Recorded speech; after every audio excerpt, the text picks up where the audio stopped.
desionidasas. Entonces, si yo tuviera una alteración en las desionidasas, ya no habría la conversión de T4 a T3. ¿Ya? Eso es importante que recuerden.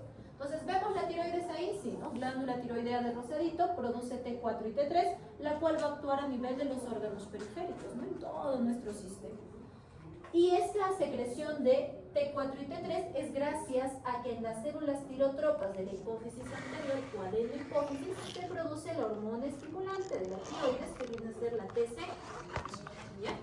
Y la TSH se produce gracias a otra hormona, que es la hormona liberadora, ¿no? De la tirotropa. Entonces, ¿qué es la famosa TRH? Entonces, lo que ustedes ven en la imagen es eso, ¿no? TRH en hipotálamo actúa sobre las células tirotropas de la hipófisis.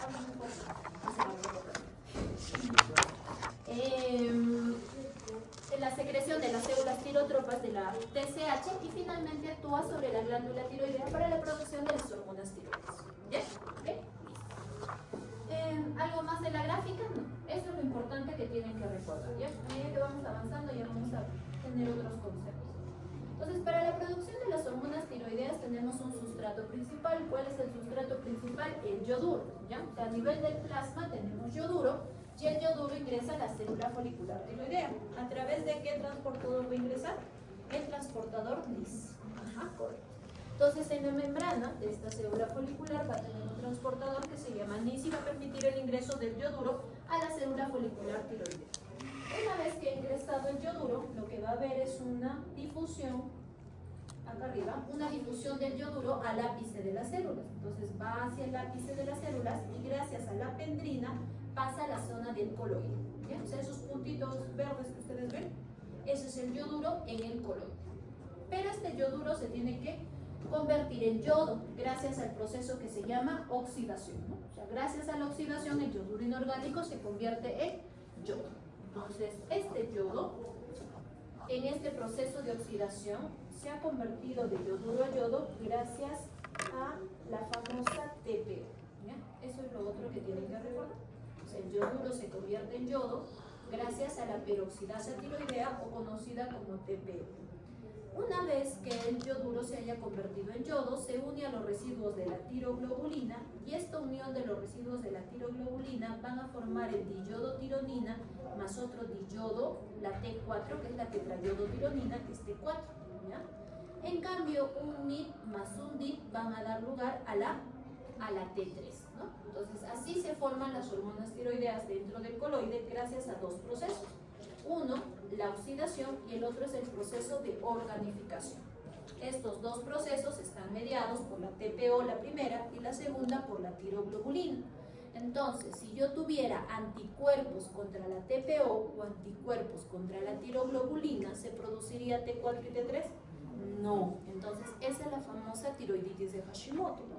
O sea, Hashimoto genera anticuerpos contra todos estos mediadores que me permiten formar hormonas tiroideas, por ende mi paciente va a tener hipotiroidismo. ¿Ya? Listo. Entonces, esta T4 y T3, hay captación de la tiroglobulina del coloide en la célula folicular por endocitosis, una fusión de la tiroglobulina con un lisosoma y la proteólisis y liberación de T4 y T3 nuevamente al plasma. Entonces, la batería que produce T4 y T3, T4 inactiva, T3 activa. ¿Ya? Una vez que tengo la circulación sanguínea T4 y T3, se van a unir a proteínas plasmáticas. ¿Qué proteínas plasmáticas tenemos? Globulina de unión a la tirosina, la transtiretina y por último la albúmina, que fija el 10% de las hormonas tiroideas. ¿Ya? Entonces vamos a hablar de cada una de ellas. La globulina de unión a la tirosina tiene una concentración de 270 nanomoles por litro, ¿no? Tiene una semivida plasmática de 7 días. ¿Ya? Si les preguntaran cuánto es el tiempo de semivida plasmática de la globulina de unión a la tirosina. ¿Por quién tiene más afinidad? ¿Por T4 o por T3? 20 veces más afinidad por T4 que por T3, o sea, 20 veces más afín a la hormona inactiva. En cambio, la transtiretina se une con gran afinidad a la T4, o sea, igual, no tiene predisposición a unirse a la hormona inactiva, no a la activa. Y tiempo de semivida de 2 días, la cual disminuye con la enfermedad. O sea, si un paciente está enfermo, hay una disminución de este tiempo de semivida de la transtiretina. ¿Ya? Esos datos que estamos conversando es importante que lo recuerden. Ahora vamos a ver a las famosas desyonidasas. Y cuando yo hablo de desyonidasas, son las que me permite la conversión de T4 a T3. Entonces, las famosas desyonidasas tenemos tres. La D1, lo que ustedes ven, que es la principal fuente extratiroidea de T3, tengo a la D2 y tengo a la D3. ¿Dónde se encuentra la D1? En hígado, riñón y tiroides. ¿Dónde se encuentra la D2? En sistema nervioso central, en hipófisis, placenta, corazón y tiroides. Y la T3 formada de esta D2 tiene mayor acceso al núcleo, porque si se han dado cuenta, la otra está en membrana, la otra está más cerca al núcleo, ¿no? ¿Ok? Y la famosa D3 se encuentra en el sistema nervioso central, en la placenta, hemangioma, hígado fetal y en el adulto. Entonces, lo importante que ustedes recuerden es que existen desyonidasas. Y si no tuviéramos nuestras desyonidasas, no podríamos convertir la hormona activa a activa. ¿Ya? Entonces, vamos a comenzar con la primera patología que vemos comúnmente, que viene a ser el hipertiroidismo. ¿Ya? Cuando yo utilizo el término de hipertiroidismo, no es lo mismo que utilizar el término de tirotoxicosis ni de tormenta tiroidea. Entonces, si ustedes ven una historia de un paciente hospitalizado, de emergencia, en consultorio, y en la historia ustedes ven paciente varón de 30 años de edad con diagnóstico de hipertiroidismo, tirotoxicosis, tormenta tiroidea, me están diciendo de que realmente no sabe el diagnóstico del paciente, porque no son sinónimos. O sea, no podemos utilizarlo como si fuera uno solo. El paciente no puede tener todo, pues no. O sea, tiene tormenta, o es un hipertiroideo, o tiene una tirotoxicosis por otra causa. ¿Ok? Entonces, cuando utilizamos el término de hipertiroidismo correctamente, se refiere a la sobreproducción de hormonas tiroideas por la glándula tiroidea. O sea, si el culpable del exceso de hormonas tiroideas es tu tiroides, eso es hipertiroidismo. ¿Ya? En cambio, la tirotoxicosis son manifestaciones clínicas y bioquímicas por el exceso de hormonas tiroideas. Por ejemplo, si tengo un paciente hipotiroideo de 25 años de edad, usuario de levotiroxina y que viene con manifestaciones clínicas como si fuera un exceso de hormonas tiroideas, bioquímicas y clínicas, eso sería una tirotoxicosis, ¿no? Por el medicamento, no es un hipertiroidismo, no es que la tiroides produzca demasiada hormona. ¿Ya? Entonces son dos cosas distintas. Y tormenta tiroidea es una emergencia endocrinológica que involucra la máxima expresión o la máxima la manifestación más grave de la tirotoxicosis. Entonces, para establecer el diagnóstico de tormenta tiroidea utilizamos una escala que se llama la escala de Burchi-Wartowski, que es una escala súper antigua que incluye parámetros clínicos. ¿Ya? Entonces, para hacer un diagnóstico de tormenta tiroidea, ¿qué tienes que hacer? Aplicar tu escala. 2, sospechar y más o menos conocer los síntomas de hipertiroidismo para que no pase desapercibido el diagnóstico del paciente. ¿Ya? Listo. Entonces, una vez que ya hemos visto los tres términos y sabemos que son distintos, vamos a hablar un poco sobre la etiología del hipertiroidismo. Si yo estoy frente a que el problema es en la misma tiroides, tengo un problema de un hipertiroidismo, ¿no? Porque es una sobreproducción de hormonas tiroideas. ¿Cuáles son las tres causas más frecuentes de hipertiroidismo primario? Enfermedad de Graves-Basedow es una de ellas, que es la enfermedad y la causa que más preguntan en los exámenes. El otro es el bocio multinodular tóxico, tiene que poner tóxico porque también hay una enfermedad que es no tóxica, y el adenoma tóxico. ¿Ya? Estas son las tres causas más frecuentes de hipertiroidismo primario. ¿Ok? Listo. Entonces lo que tenemos arriba, ¿no? Enfermedad tiroidea autoinmune es la enfermedad de Graves. Adenoma tóxico, bocio multinodular tóxico.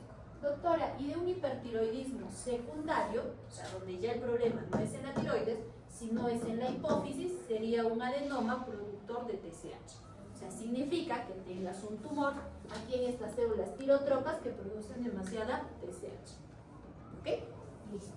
Otras causas, doctora, una tirotoxicosis, por ejemplo, inducida por beta-HCG.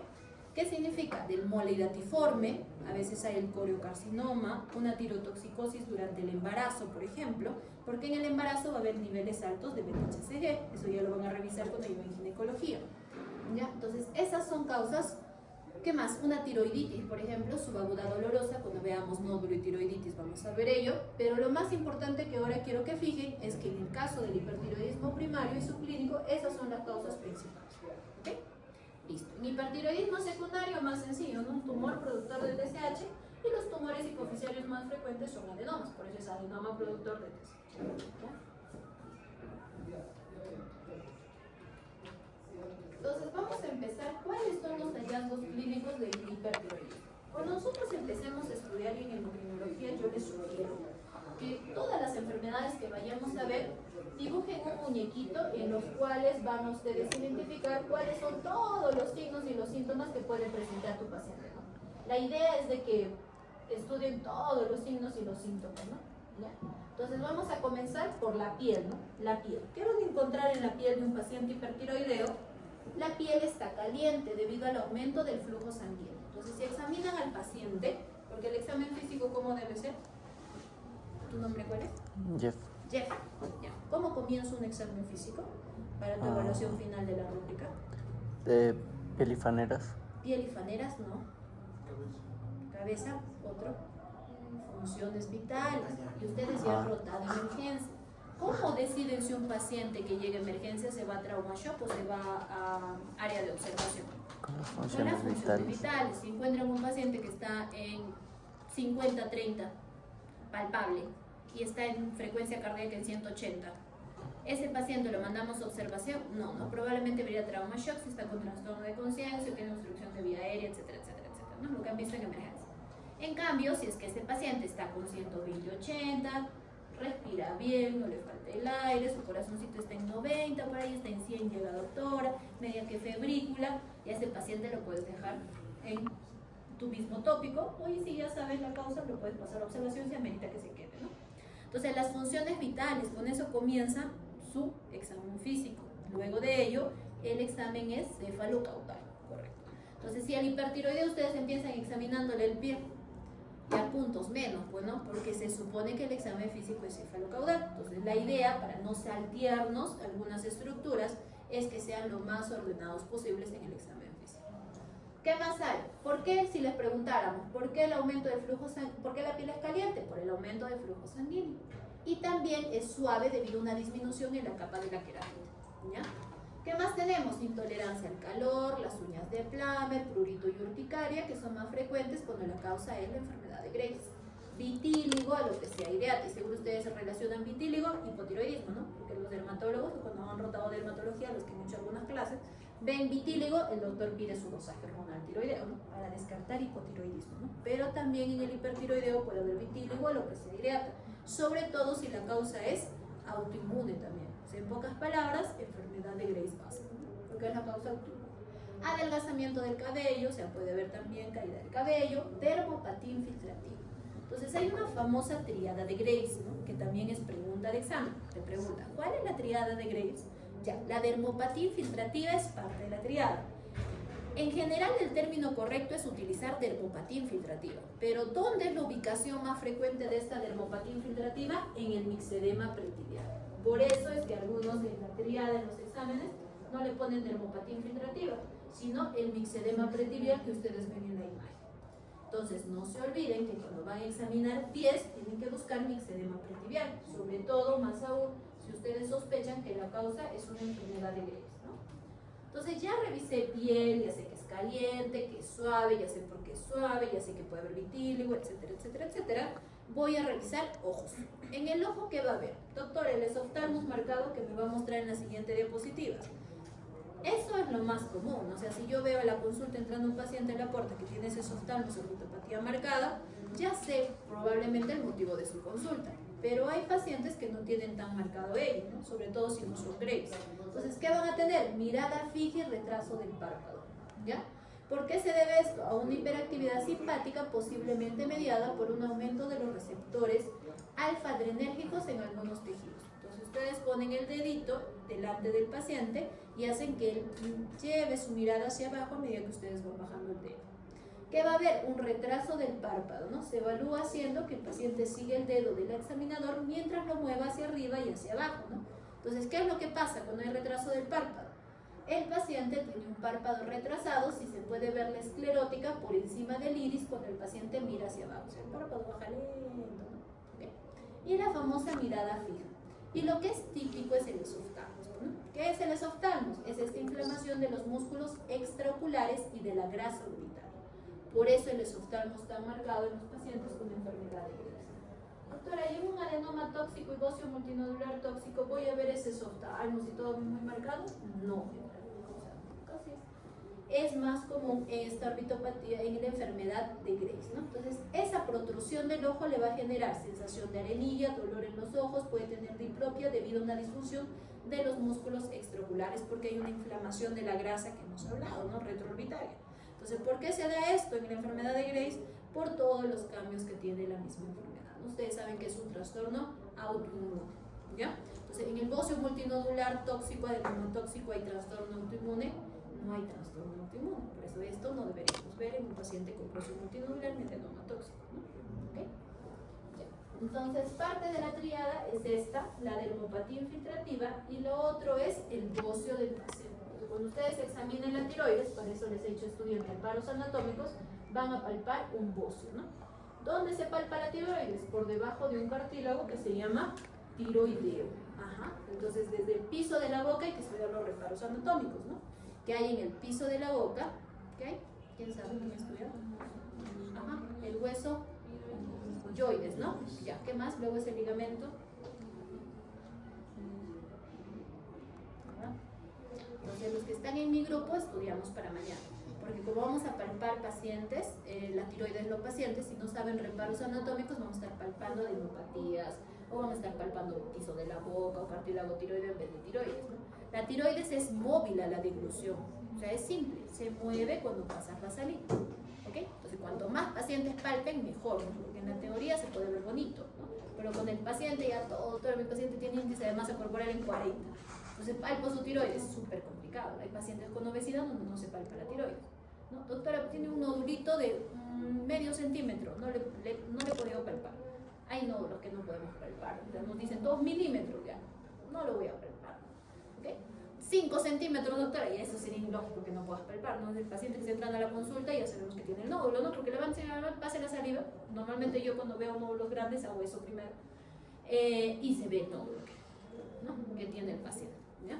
Y la ulceración corneal puede ocurrir como resultado de la proptosis y la retracción del párpado, ¿no? Entonces puede generar una neuropatía óptica e incluso ceguera en el paciente. O sea, el paciente viene por incomodidad en el ojo, ¿no? O sea, hay pacientes muchas veces que vienen con esos ojitos y van por el oftalmólogo. No piensan que tienen enfermedad de tiroides, ¿no? Entonces el oftalmólogo recién lo ve y lo refiere endocrino, ¿ya? Entonces es una especialidad por donde a veces van nuestros pacientes. En el corazón, doctora, ¿qué puede haber? Taquicardia, ¿no? Entonces, además pueden haber arritmias, ¿no? Entonces, como puede haber arritmias, la evaluación en el paciente hipertiroideo es la frecuencia cardíaca en su corazoncito en un minuto. Doctora, pero yo quiero poner el pulsioxímetro, ya, fuiste. Igual, ¿no? O sea, ese no estás haciendo una buena evaluación. Tienes que hacerlo en corazón. Y si alguien te pregunta por qué escucha el corazón, más sencillo el pulsioxímetro, por lo que dice ahí. Aumento el gasto cardíaco, bueno, esto ya lo saben, aumenta la contractibilidad cardíaca, puede haber frecuencia cardíaca aumentada, presión del pulso se amplía, resistencia vascular disminuye, hipertensión sistólica, no se olviden. Si les preguntamos causas endocrinológicas de hipertensión sistólica, hipertiroidismo, insuficiencia cardíaca y las arritmias que pueden tener los pacientes hipertiroideos, ¿no? Entonces me parece que estamos por acá. La fibrilación auricular ocurre entre el 10 y el 20% en los pacientes y es más común en pacientes mayores. Entonces también ese es otro motivo de consulta. El paciente viene con fibrilación auricular, va a cardiología y el cardiólogo dice, pero no hay una causa de tu fibrilación. Hormonas tiroideas, al paciente de 70 años, pasa endocrino porque tiene un hipertiroidismo, ¿ya? Entonces por ello hay que escuchar en el corazón y no en el dedito. Insuficiencia mitral, prolapso de válvula mitral, aumento del índice de masa del ventrículo izquierdo, ¿ya? Entonces a nivel cardíaco también tenemos varias alteraciones, ¿no? Ahora veamos a nivel del hueso. A nivel del hueso, ¿qué va a haber? Osteoporosis, ¿no?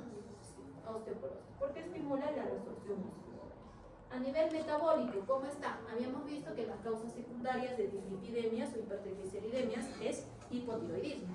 Y el hipertiroidismo, doctora, más bien hace que todo tu perfil lipídico te salga súper bien. ¿Ok? Súper bien. Alteración de la tolerancia a la glucosa en pacientes no tratados. No van a haber glucosas altas, test de tolerancia alterados, pero son en pacientes hipertiroideos que no han recibido tratamiento mal controlados, ¿ya? Entonces, en función del colesterol total y las lipoproteínas de alta intensidad HDL, están en concentraciones séricas bajas, ¿no? Entonces, estamos en concentraciones séricas bajas. ¿Ok? más tenemos? A nivel respiratorio, disnea de esfuerzo, que puede ocurrir en muchas razones en el hipertiroidismo. Puede haber obstrucción traqueal si el bocio ha crecido demasiado grande, ¿no? Y los músculos respiratorios, la debilidad de estos puede generar disnea y capacidad reducida del ejercicio. Entonces, si yo les pregunto por aparatos y sistemas, ya ustedes tienen que ir mencionando cada uno, ¿no? ¿Qué encuentras en el corazón? ¿Qué encuentras en el pulmón? A nivel gastrointestinal lo que vamos a encontrar es pérdida de peso a pesar de hiperfagia, ¿no? El paciente come un montón pero baja de peso. Por eso que estos pacientes hipertiroideos, cuando los controlamos, dicen: doctora, pero yo subí mucho de peso, yo antes no subía de peso, porque ahora es un metabolismo real, ¿no? Ya no es por aceleración de una enfermedad no controlada, ¿ok? Es la primera, lo que le llama la atención a los hipertiroideos, ¿no? Aparte de que se controlan muy bien los síntomas con el tratamiento, ¿no? Enfermedad celíaca, sobre todo la enfermedad de Graves, anomalías en la función hepática, seguro que han llevado gastro, han visto de que puede haber fosfatasa alcalina sérica elevada, colestasis raramente, y hay un término que se llama hiperdefecación, ¿ya? Entonces, cuando hablamos de los pacientes hipertiroideos no se les pregunta si hizo diarrea, sí.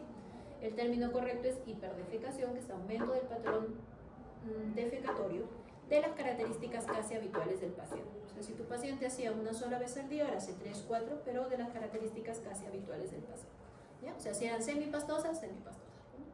Entonces, no es diarrea. Señor, ¿hizo diarrea? No, ¿no? O sea, tienen que preguntar, tampoco, y tiene hiperdefecación, me lo vas a preguntar porque no te voy a entender, ¿ok? Entonces, tienen que preguntarle en términos más simples, ¿ya? Entonces, no se olviden de preguntar eso también, ¿no? A nivel hematológico, ahora que van a llevar ustedes hematología, ¿pasan hematología o geriatría? Geriatría, ¿no? Geriatría, ¿no? Cuando pasen hematología van a ver causas de anemia normocítica, normocrómica, no se olviden decirle a la doctora hipertiroidismo, ¿ya? ¿Qué más? Concentraciones de ferritina sérica altas, PTI en la enfermedad de Graves, anemia perniciosa. O sea, puede presentarse porque son trastornos autoinmunes. Y puede ser protrombótico, ¿ya? Puede ser protrombótico. Entonces, la que está más relacionada a anemia perniciosa y PTI es la enfermedad de Graves, ¿no? Porque es un trastorno autoinmune. A nivel genitourinario, ¿qué es lo que llama la atención a las mujeres? Amenorrea o oligomenorrea. Entonces es una de las causas por la cual también acuden a consulta, ¿no? Y en el caso de los varones, ginecomastia, reducción de la libido, disfunción eréctil. Entonces son pacientes que a veces van por urología, ¿no? Y terminan en endocrinología. A nivel neuropsiquiátrico, van a ver pacientes con insomnio, ingresa el paciente, es verborreico, quiere coger todo, se le caen las cosas, se controla la silla. O sea, son pacientes súper ansiosos e irritables, ¿no? Y con bastante labilidad emocional. Entonces, cuando quiero hacer el diagnóstico de hipertiroidismo, en el caso del hipertiroidismo vamos a pedir 3 exámenes. Se pide TSH, T4 libre y T3. ¿Ya? ¿Okay? Entonces, para el diagnóstico de hipertiroidismo pedimos estos 3 exámenes. Entonces, tenemos solo 3 posibilidades. Que mi T4 libre y mi T3 me salga alta, entonces significa que la batería no funciona 100%, sino está funcionando 200, 300, 400, 500, dependiendo de la alteración. Si mi batería funciona mucho, ¿cómo va a estar la TSH? Suprimida, ¿no? Porque ya no deberían producir más el estímulo. Entonces la TSH es suprimida. ¿Frente a qué tipo de hipertiroidismo estamos? Primario. ¿Por qué primario, doctora? Porque el problema es en la tiroides, ¿no? En el componente primario. Ya les he dicho que tiroides es componente primario. Doctora, pero si mi T4 libre y mi T3 están altas y veo que mi TSH también está alta, el problema no es en la tiroides, sino es en la hipófisis. ¿Cómo se llama este hipertiroidismo? Secundario. Ajá. Y si que mi T4 libre y T3 están normales, pero aún así mi TSH está baja, es un subclínico. ¿Esto qué significa, doctora? Que por momentos la batería se acelera, pero es mínima la aceleración, como le digo a los pacientes para que entiendan, ¿no? O sea, como que 100.9% y nuevamente 100. 100.9% y nuevamente 100. Pero esas pequeñas variaciones sutiles ha hecho que la TSH se suprima. Eso para que más o menos me entiendan, ¿no? Claro que no es exactamente así. ¿Ok?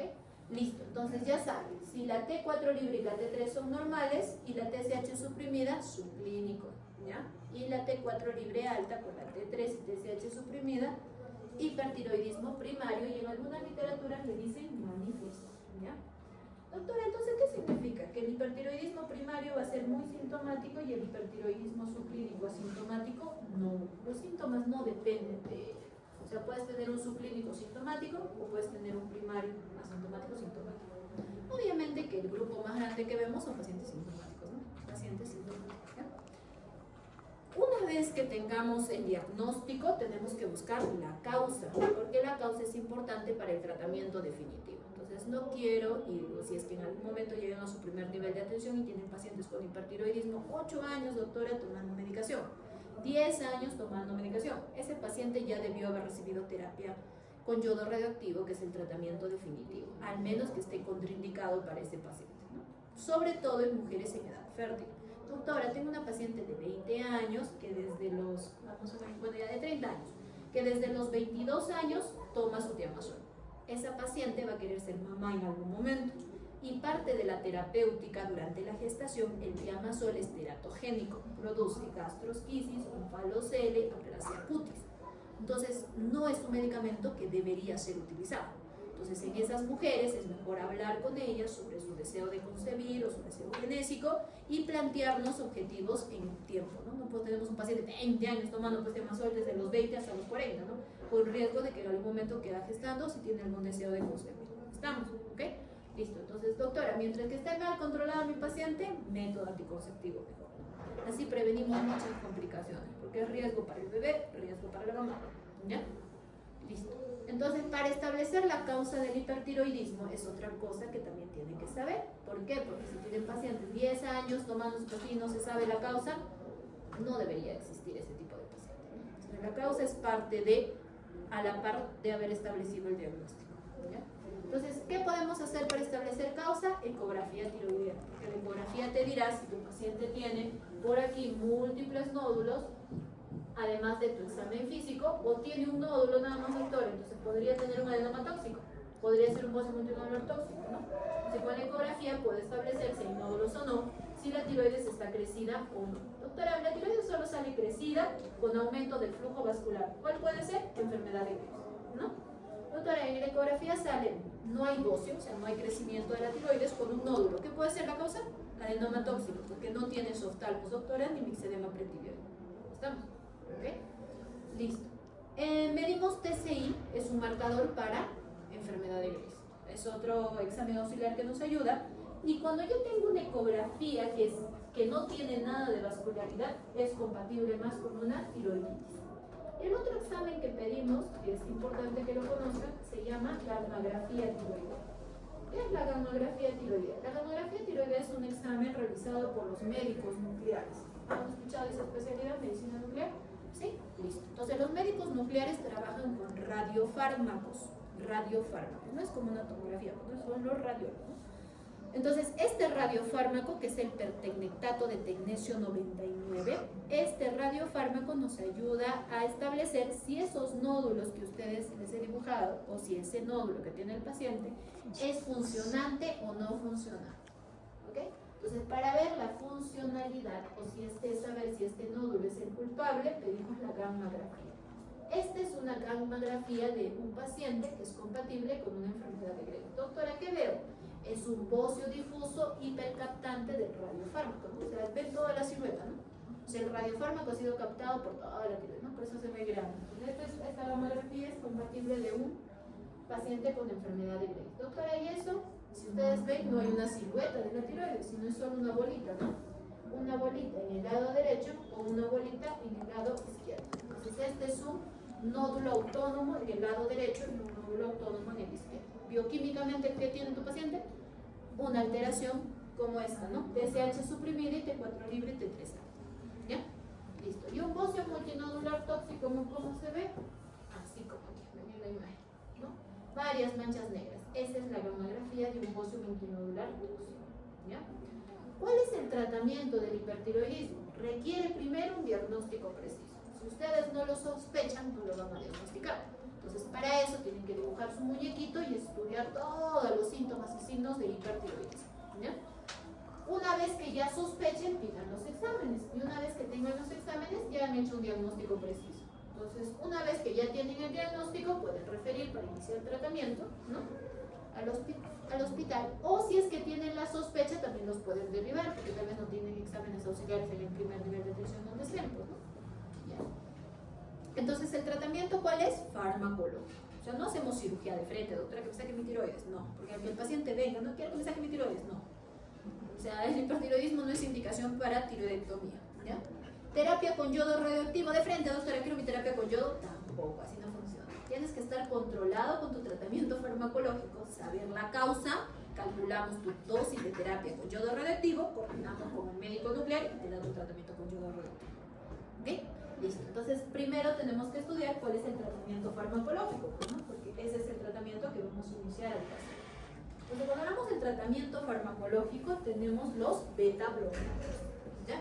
Estos ya ustedes lo van a estudiar en cardiología. Probablemente ya sepan todo lo que está ahí en el cuadrito, ¿no? ¿Cuál es el beta bloqueador que usamos con mayor frecuencia? Propranolol. ¿Por qué? Porque el propranolol tiene un bloqueo no selectivo de los receptores beta-adrenérgicos, experiencia más larga y tiene un beneficio adicional. A dosis altas inhibe la conversión de T4 a T3. Entonces hace que haya menos T3. Entonces eso es a beneficio del paciente, ¿no? Atenolol, doctora, metoprolol, nadolol son muy buenos en la respuesta adrenérgica, o sea, disminuyendo el exceso de la respuesta adrenérgica, ¿no? Pero no inhibe la conversión de T4 a T3. Solo lo hace el propranolol. Por eso el betabloqueador en elección, si no está contraindicado, es propranolol. Solo si estuviera contraindicado podemos utilizarlo solo. Y el otro medicamento, doctora, las tionamidas, ¿ya? Las tionamidas que usamos es tiamazol, ¿ok? Tiamazol. Entonces la dosis de tiamazol va a variar, ¿de acuerdo de qué, doctora? De la sintomatología de tu paciente, de la alteración bioquímica que tiene. Entonces, por ejemplo, según esta referencia que es de Look Today, me dice que los pacientes con bocios pequeños y niveles de T4 libre de 1 a 1.5 veces su límite superior, puedo iniciar de dosis de 5 a 10 al día. Doctor, yo quiero darle 40 pues al día. No, porque eso depende de la sintomatología y de la alteración bioquímica. Pero si tu paciente tiene los niveles de T4 libre entre 1.5 a 2 veces el límite superior normal, puedo comenzar entre 10 a 20 miligramos al día. Y si tu paciente tiene bocios más grandes, niveles de T4 libre de 2 a 3 veces el límite superior normal, de 20 a 40 miligramos al día. O sea, si se dan cuenta, la dosis de tiamazol va subiendo. Pero también tenemos casos que se excluyen de aquí, ¿no? A veces tenemos 5 veces, 6 veces, 7 veces el límite superior normal. Entonces, hay necesidad de utilizar dosis más altas, ¿no? ¿Ya? ¿Te escucho? Escuché, creo que una pregunta. Ajá, escuché una duda, creo. No sé. Ajá. ¿Cuál es la dosis máxima? ¿Cuál es la dosis máxima? En realidad no es que exista una dosis máxima, pero es distinta a la dosis de un hipertiroidismo no controlado o un hipertiroidismo recién diagnosticado que tormenta tiroidea. ¿Ya? Entonces la frecuencia con la que damos el tiamazol, vamos a ver que en tormenta tiroidea es más corta. ¿Ya? Cuando hablamos de tormenta tiroidea, ya les he dicho que es una emergencia endocrinológica, ¿correcto? ¿Ya? Esta enfermedad es poco frecuente, que pone en peligro la vida del paciente, tiene una tasa de mortalidad entre el 10 al 30%. La prevalencia varía en función de qué país estamos. En Japón es distinto que en Estados Unidos, por ejemplo. En Estados Unidos de 0.57 a 0.76 por 100.000 personas por año, en Japón de 0.20 por cada 100.000 personas por año, ¿no? O sea, son las manifestaciones más graves de la tirotoxicosis, ¿no? De la tirotoxicosis. ¿Cómo hacemos el diagnóstico de tormenta tiroidea? Les he mencionado de que existe una famosa escala de Burchi-Gortowski, que es la que vamos a ver en la siguiente diapositiva. Pero antes de ello tenemos que saber que el factor principal para hacer una tormenta tiroidea, ¿cuál es? Falta de adherencia al tratamiento e infecciones. Entonces, sean claros con el paciente. Yo normalmente en consulta yo les digo, el hipertiroidismo no se va a curar como un resfrío. No es que te doy un mes la medicación y ya te curaste al mes, no pasa eso. O sea, es una enfermedad que hay que establecer pausa, hay que usar un medicamento permanente según la indicación de tu médico tratante, ¿no? O sea, no te puedes estar suspendiendo la medicación. Doctora, hay otra causa de tormenta tiroidea, carga aguda de yodo, un parto, por ejemplo, cirugía tiroidea o no tiroidea y los traumas, ¿no? Entonces, ¿cómo hacemos el diagnóstico? Ahí tienen la escala de Burchi-Gortowski de 1993, ¿ok? De 1993. Entonces, ¿cuáles son los criterios que incluye esta escala? De arriba hacia abajo. Entonces, empezamos por acá. ¿Cuál es el primero? ¿Cómo se llama tu compañera? ¿Tu nombre cuál es? Angie, ¿qué dice arriba? Disfunción cardiovascular. Disfunción termorregulador, ¿correcto? Entonces, de acuerdo al nivel de la temperatura, le vas a dar un puntaje a ese paciente. ¿El otro qué es? Efectos en el sistema nervioso. Ajá, perfecto. Efectos en el sistema nervioso central. De acuerdo a la alteración le das su puntaje a tu paciente. El otro, sigamos atrás. Perfecto, entonces de acuerdo a la alteración de la disfunción gastrointestinal, o sea, si es diarrea, náuseas, dolor abdominal, ictericia, por ejemplo, le das su puntaje. ¿Ok? ¿El otro? Disfunción cardiovascular. Perfecto, de acuerdo a la frecuencia cardíaca que calcular, le das su puntaje. ¿El otro? Falla cardíaca. Muy bien, de acuerdo a lo mismo, ¿no? Si es que tuviera edemas, crepitantes, edema, etcétera, le das su puntaje. Por último, precipitante. Historia precipitante es factor precipitante, ¿no? Ah. O sea, por ejemplo, una infección. Entonces no se olviden del factor precipitante, lo mismo que cuando hacíamos diabetes, y hacíamos complicaciones agudas como la crisis hiperglicémica o la hipoglicemia, buscábamos la causa o factor precipitante en el caso de la crisis hiperglicémica. Entonces, si el puntaje es mayor o igual a 45, ¿cuál es el diagnóstico? Tormenta tiroidea, eso está abajo, ¿no? Dice, en inglés está. De 45 a más, tormenta tiroidea. De 25 a 44, tormenta tiroidea inminente. Y menos de 25, no es tormenta tiroidea. ¿Ok? Entonces, el hipertiroidismo, ¿cómo lo tratamos? Tiamazol, beta bloqueador. ¿Cómo tratamos una tormenta tiroidea inminente? Beta bloqueador, tiamazol y corticoide. ¿Ya? Hidrocortisol. ¿Cómo trato una tormenta tiroidea? Lo mismo, pero más Lugol. ¿Ya? Más Lugol. Ajá. Entonces, por eso es importante el diagnóstico correcto. Si yo veo un paciente que me hospitalizan de emergencia y me pone tormenta tiroidea y calculamos la escala de Burchi-Wartowski, salen 20 de su ingreso a emergencia, ¿fue tormenta o no? No fue tormenta. Y parte del manejo veo tiamazol, beta bloqueador y no le dieron ni corticoides ni Lugol. Entonces, debe coincidir tu diagnóstico con la aproximación que podamos hacer con escalas y el tratamiento, ¿no? Eso es lo lógico, porque si yo no trato bien una tormenta tiroidea, esta tasa de mortalidad de 10 al 30 va a ir subiendo, pues, ¿no? ¿Ok? Y no es que yo voy a estar 2 semanas en tormenta tiroidea, doctora. Ese paciente probablemente el diagnóstico es incorrecto o el mal manejo, ¿no? ¿Ok? Estamos. Entonces la tormenta tiroidea debería resolverse rápido. Entonces ya más o menos tienen una idea. Dosis de tiamazol en hipertiroidismo, ya han visto la dosis de tiamazol. En tormenta tiroidea son dosis más altas, ¿no? ¿Ok? Propranolol, doctora, igualito, son dosis más altas, ¿no? Porque es máxima expresión de la tirotoxicosis. ¿Ya? Listo. Entonces ahora vamos a pasar a hipotiroidismo. Cuando hablamos de hipotiroidismo nos vamos al otro extremo, ¿no? Doctora, la batería ya no funciona más, si no funciona, poco, ¿no? O sea, es como si tuvieras una batería descargada. A eso se llama hipotiroidismo. Entonces, ¿qué dice por allá? ¿Cuál era tu nombre, me has dicho? Jeff, ¿qué dice? Hipotiroidismo, deficiencia de hormona tiroidea producida endógenamente. Perfecto, entonces es una disminución en la producción de T4, ¿verdad? ¿Ok? De T4. Entonces, cuando yo quiero hacer un diagnóstico de hipotiroidismo, ¿qué hormonas pido? TSH. ¿Qué hormonas crees que debemos pedir? TSH. ¿Qué más? T4, ya, ¿qué más? ¿Solo eso es todo? ¿T3? No. Solo se pide TSH y T4 libre, y ahí sí somos categóricos. Nada de T3 doctora, T3 libresa, nada ya. O sea, solamente TSH y T4 libre. Pero ahí van a ver ustedes perfiles bioquímicos para descarte de hipotiroidismo, piden TSH, T4 libre, T3 total, T3 libre. O sea, prácticamente todos los exámenes. Entonces estamos gastando reactivo innecesariamente, porque aún así eso no nos va a ayudar a hacer el diagnóstico. ¿Ya? Entonces, ¿cuáles son las manifestaciones clínicas de un paciente hipotiroideo? Ralentización de los procesos metabólicos. Es un paciente donde todos los procesos metabólicos van a ser lentos. Fatiga y debilidad, cansancio, que es lo que la mayoría de los pacientes a veces leen en Google. Por ejemplo, justo hoy día vi una paciente que venía con una hojita, ¿no? Casi todos los síntomas que estaban escritos en la hoja, que me dijo que eran los síntomas que ella tenía, parecían como sacados de Google, ¿no? O sea, pones hipotiroidismo y te dan todo, ¿no? Igualito, ¿ya? O sea, cansancio, lo mismo que dice acá. Cansancio, fatiga, intolerancia al frío, disnea de esfuerzo, aumento de peso, disfunción cognitiva, disfunción intelectual, constipación y falta de crecimiento, ¿no? Pues si un niño no crece, podría ser por hipotiroidismo, ¿no? Si tiene cansancio, etcétera, etcétera, etcétera. ¿Qué más es importante que recuerden? Piel seca, ronquera y edema, ¿ya? O sea, el paciente tiene macroglosia, la voz es ronca, dermatizado, ¿ya? ¿Qué más tenemos? Audición disminuida, que bueno, no lo vemos con frecuencia, mialgias y parestesia sí, depresión, menorrea, artralgia, retraso puberal. ¿Okay?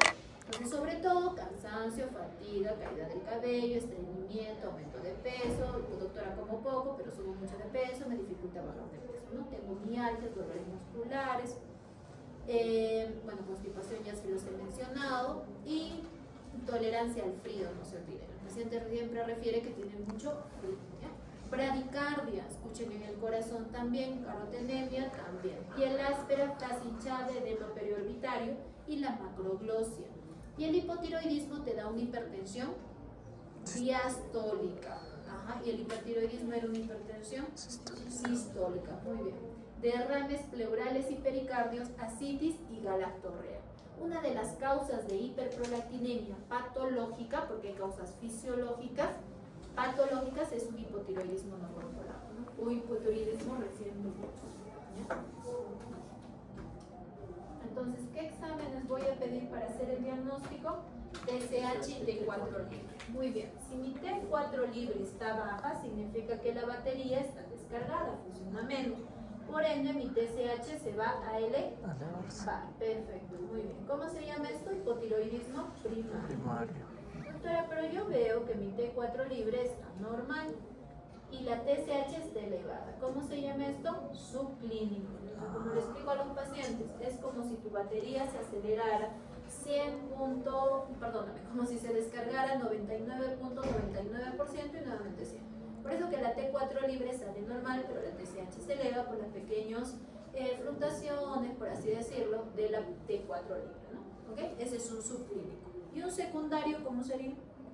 TSH. TSH bajo y T4 bajo. T4 libre, no te olvides. Ah, T4 libre. Si yo no digo libre, vamos a estar igual como le digo, pidiendo todo el perfil bioquímico. O sea, T4 libre bajo con una TSH baja, causa de un hipotiroidismo secundario súper sencillo. Un Sheehan puede ser. Un Sheehan, muy bien, ¿ok? Listo. ¿Qué más? Un tumor que aplaste tus células pirotropas, ¿no? Y que no produzca TSH, que sea súper aplastante para las células pirotropas, ¿ya? Entonces, esos son los tres tipos de hipotiroidismo igual. Al secundario le podemos decir central. Cuando yo les digo causas de hipotiroidismo, ¿cuál es a la cabeza? Tiroiditis de Hashimoto, vamos a hablar de inicio en la fisiopatología. Otras causas de hipotiroidismo, tiroidectomías, ¿no? Otra causa es post-terapia con yodo radioactivo, porque tu paciente fue hipertiroideo. Otra causa, autoinmune. ¿Qué más tenemos? ¿Qué más dice por ahí? Tiroidectomía, ablación con yodo. Terapia con yodo radioactivo y radiación externa, deficiencia de yodo también podría producirte, los medicamentos también, enfermedades infiltrativas, y existen cuadros de hipotiroidismo transitorios, sobre todo en la tiroiditis subaguda dolorosa, ¿no? Y el central ya saben por qué, ¿no? Por deficiencia de TSH, por un tumor que estuviera aplastando, lo que ha referido su compañero, un síndrome de Sheehan, ¿no? Que también podría ser otra cosa. Entonces, cuando hablamos de hipotiroidismo, el tratamiento, ¿cuál es? Es más sencillo que hipertiroidismo todavía, que es levotiroxina, ¿cierto? O sea, basta que sepan esto, ¿no? Que es levotiroxina, no se olviden. Entonces, siempre hagan una buena historia del paciente, porque, por ejemplo, si ustedes ven un paciente y le preguntan, ¿no?, qué antecedentes tiene, medicación actual y todo lo demás, y luego ven los exámenes de laboratorio, van a tener una idea completa de tu paciente. Si por ahí alguien te busca y te dice, mira este perfil bioquímico, ¿no? ¿Qué harías? Entonces, ahí no, porque nosotros no vemos solo la alteración hormonal de la tiroides. Por ejemplo, yo puedo tener un paciente que es hipertiroideo, que yo no sepa, que use su diamazol, y su perfil bioquímico me sale TSH alta y T4 libre baja. Y te dan el perfil tiroideo. Tú vas a decir a simple vista, bioquímicamente hipotiroidismo primario. ¿Pero es un hipotiroidismo primario? No, significa que tiene exceso de uso de tiamazol. Mucha pastilla de tiamazol. O sea, tienes que reducir tiamazol. Entonces, moraleja con lo que les estoy diciendo. Conozcan el contexto del paciente. Nosotros no leemos exámenes, ¿ok? Entonces, estudiamos medicina porque tienes que entrevistar a tu paciente, tienes que examinarlo, tienes que saber antecedentes familiares, hacer tu diagnóstico y recién das un tratamiento correcto. ¿Y por qué estudian clínica médica? Estamos en clínica médica 3. ¿Por qué? Y todos los demás cursos que van a ir llevando después. ¿Por qué tenían que estudiar todos estos 4 años de los otros años anteriores? porque nosotros nos forman ¿para qué? Para hacer diagnóstico y tratamiento. O sea, esa es la finalidad de ser médicos, ¿no? ¿Qué hacemos todos los días? Diagnóstico y tratamiento. O sea, todos los días tomamos decisiones, porque aún así yo viera un mismo hipotiroidismo en 20 personas, no es lo mismo, no es la misma indicación, son personas distintas. ¿Ok? Igual con hipertiroideo, son causas distintas, el manejo es distinto, la respuesta del paciente es distinta, etcétera, etcétera, etcétera. Entonces, todos los días ¿qué hacemos? Tomar decisiones. Cuando tú tomas una decisión de la más certera posible, es que cuando conoces, ¿no?, toda la parte teórica y cuando sabes hacer una buena recopilación de anamnesis y un buen examen. Entonces, para eso estudiaron los 4 años, para que les enseñen a hacer un buen examen físico. Ya, entonces, si no saben examinar, ¿qué tienen que hacer? Comprarse su libro de semiología, pues no queda de otra ahorita, ¿no? Ya, comprar su libro de semiología, repasar y ver video. No, ahora tenemos tanta facilidad, ¿no? ¿Cómo se escucha un soplo? Ya hasta en el YouTube creo que sale, ¿no? Soplo cardíaco, roncante por ahí.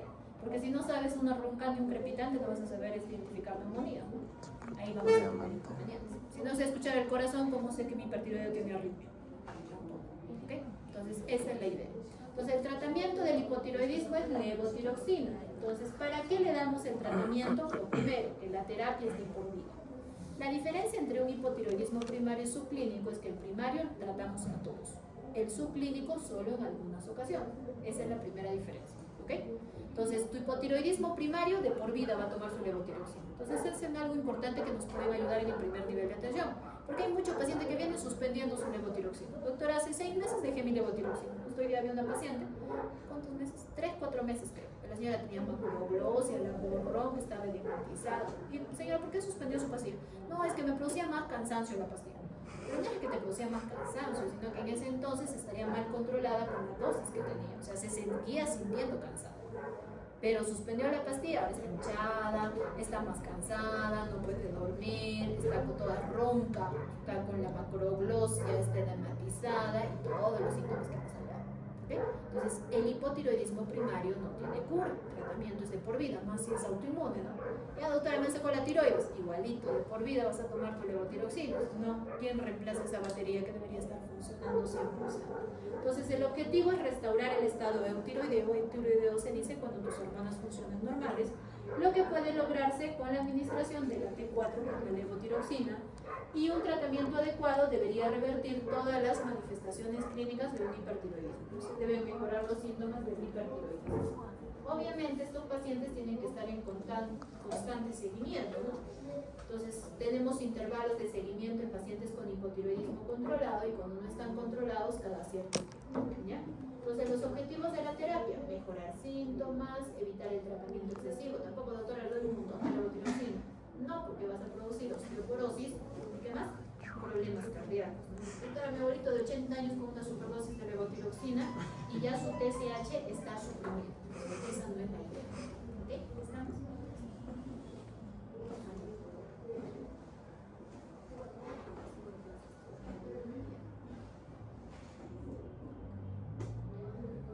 Entonces, la idea es normalizar la secreción sérica del TSH. Tenemos que normalizar esta TSH. Entonces, cuando yo hago seguimiento de un paciente con hipotiroidismo primario y subclínico, ¿cómo es el seguimiento? Con TSH. Eso es algo importante que también quiero que quede claro. ¿Por qué? Porque cuando hacemos seguimiento de un hipotiroidismo, también lo mismo me pasa. Cuando viene el paciente, viene con todos los resultados. TSH, T4 libre, T3 libre, T3 total. Igualito, estamos gastando reactivos innecesariamente. Para el seguimiento de un primario y un subclínico, TSH. ¿Ya? Y para un caso de un secundario, ¿qué marcador o qué hormona pediría? ¿Quién se lo voluntario? TSH. TSH. TRH no hay, porque no hay TSH. TSH en un secundario. El TSH va a estar bajo en un hipotiroidismo secundario, entonces no te sirve, ¿no? Entonces, ¿cuál es T4 libre? Correcto. El T4 libre es el marcador para el seguimiento. ¿Ok? T4 libre.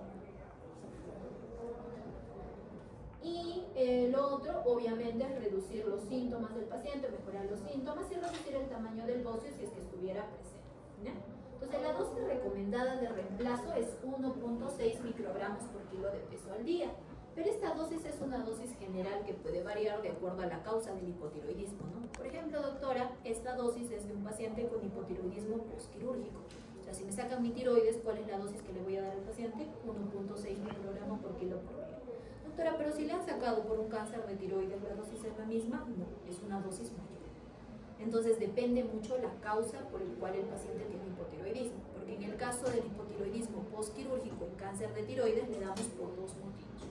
Uno, para reemplazar el funcionamiento de su tiroides, y dos, es para evitar que regrese el cáncer, o sea, para evitar que se vuelvan a formar células malignas. Y eso tiene que quedar claro para el paciente, porque el paciente dice, ya doctor, entonces un mesecito después, nadie me explicó, mi cirujano de cabeza y cuello, pero no me dijo de que iba a tomar de por vida la levotiroxina, y los pacientes vienen igualitos, ¿no? Carita hinchada, ronca, cansada, me duermo a cada rato, estoy que lloro, etcétera, etcétera, etcétera.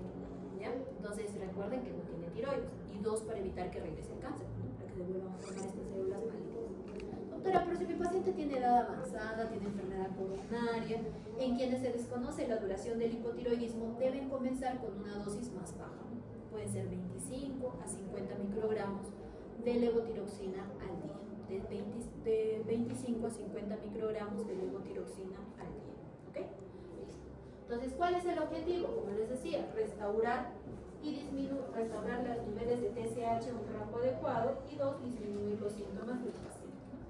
¿Cuáles son las recomendaciones para tomar levotiroxina? Y eso sí tiene que estar claro y tenemos que recordarlo, es que la levotiroxina se tome en ayunas. Entonces, eso es importante. Por ejemplo, a veces veo pacientes del primer nivel de atención y me dicen, doctora, pero nunca nadie me había dicho que tenía que tomar en ayunas, ¿no? Yo lo tomo con mi desayuno, a veces con mi almuerzo, a veces con mi cena, ¿no?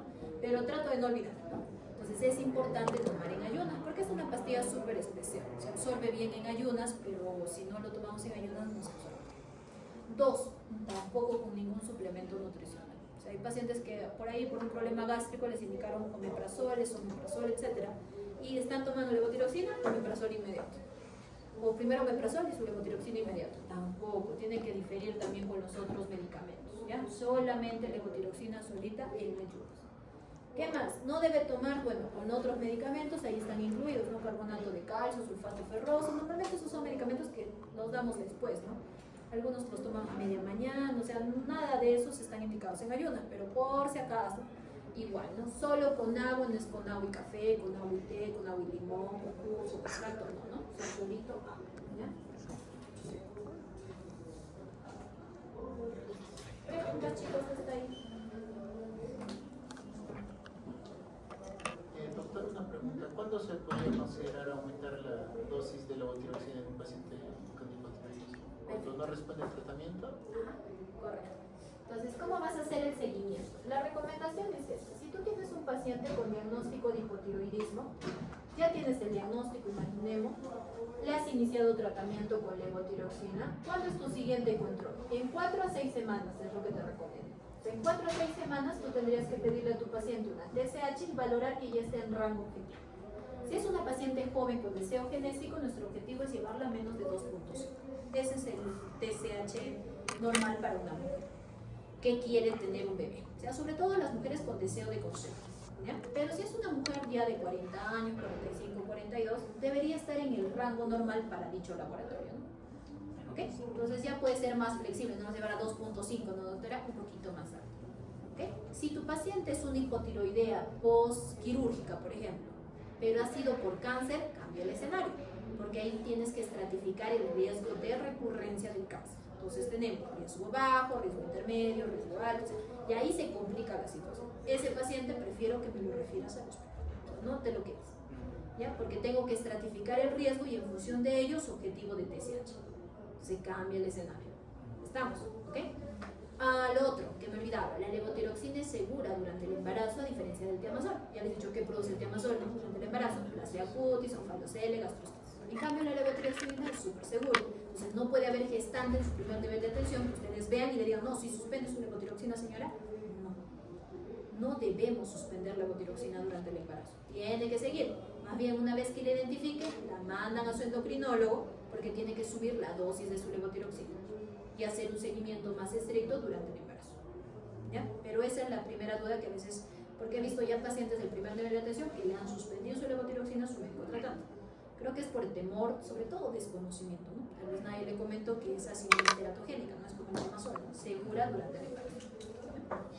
¿Alguna otra pregunta? Doctora, ¿a qué dosis el propanolol actúa para inhibir la síntesis de dosis T3? Por ejemplo, la dosis del propranolol en promedio es 20 a 40, decía, 20 a 40 miligramos por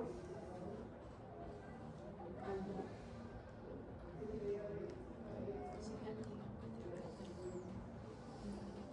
Esta es la dosis de propranolol que usamos normalmente, de 10 a 40 miligramos de 3 a 4 veces por día.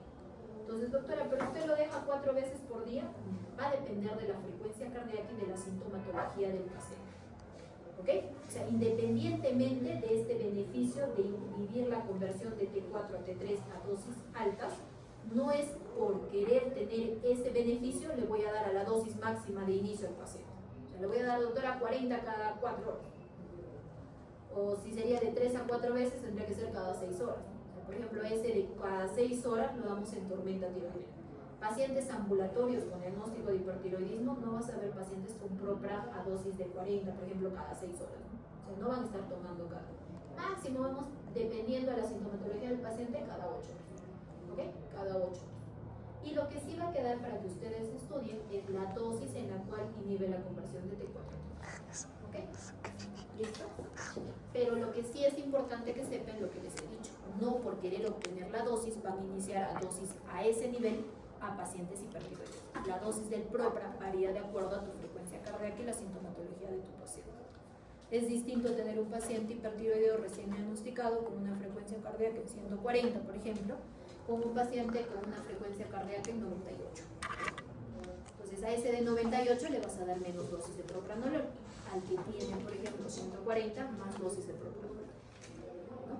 Pero si tuviera una tormenta tiroidea, ahí sí tienes que darlo a la dosis de tormenta tiroidea, que son dosis más altas. Doctora, ¿y voy a manejar una tormenta tiroidea en mi primer nivel de función? No. Tormenta tiroidea, se manejo es en UCI, unidad de cuidados intermedios, porque es emergencia endocrinológica. Todas las emergencias endocrinológicas que vamos a ver en las clases son de manejo hospitalario. Ninguna es manejo ambulatorio. No. Ay, no.